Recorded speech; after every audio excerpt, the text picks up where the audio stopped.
Wake Up America. I'm joined now by Allison Maloney, and our next story is one that is heartbreaking to tell. A grieving family enduring unimaginable loss after their son was shot and killed on the streets of Washington, D.C. And 21-year-old Tamara Tarpinian Jachym was a victim of a triple shooting in late June. Police say the Capitol Hill intern was not the intended target of the shooters.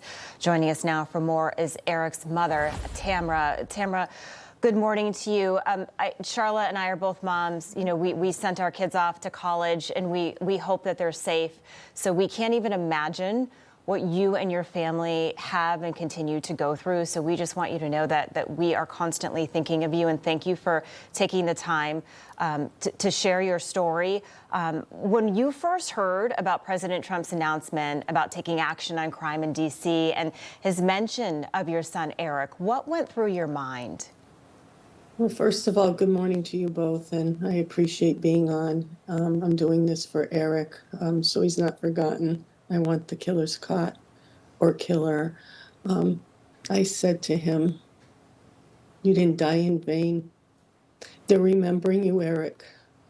You weren't just." He was a John Doe until last week at the hospital. Now Eric has a name.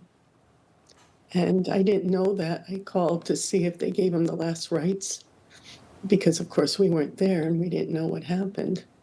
And they said, "Who?" And I gave them the name, and they go, "Oh," and I told them the time he died. And they said, "Oh, well, we have his name now." So it really made me feel good that his name is now documented across everything, his medical record. And he's not just a John Doe to the police department or anyone else now. He's Eric Tarpinian Jachym. What do you hope comes from Donald Trump's latest move to bring in the National Guard to try and make this city safer? Well, I think it needs to be done. And anyone who doesn't want to live in a safe environment, then maybe they should move somewhere else to another country that is full of chaos. This is what's happening in D.C.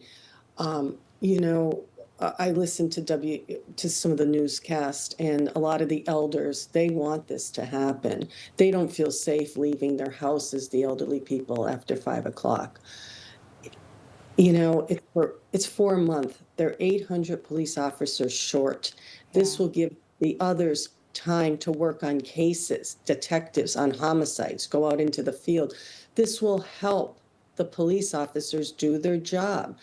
And the council needs to stop babying these children that do violent crime. The mayor needs to get on board, and this would have never happened if all of them did their job.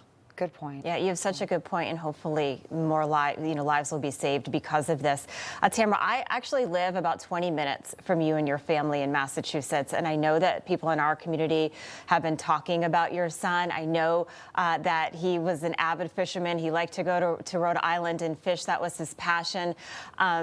When your son left to work in D.C. as an intern, I'm sure you never imagined that this would ever happen.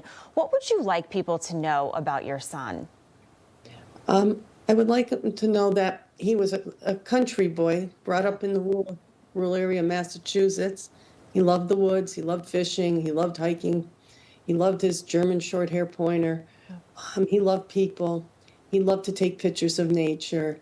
He was just a really good kid. That's why I was surprised he wanted to go to D.C. in the big city. But I really think he liked the hustle and bustle. We led a quiet life, and he was just such a good kid, and he was nice, and he had good manners, and he treated people with respect and dignity, no matter from where these people came from, what they did for a living. He treated everybody the same, and I really honestly believe he would have been a great public servant, and he would have reached across the aisle and listened to both sides, because we're middle-income family, we work. I was an occupational therapist. My husband worked at the post office. We worked hard to support our family, and he knew it. And, life sometimes just wasn't easy for us, but he never complained.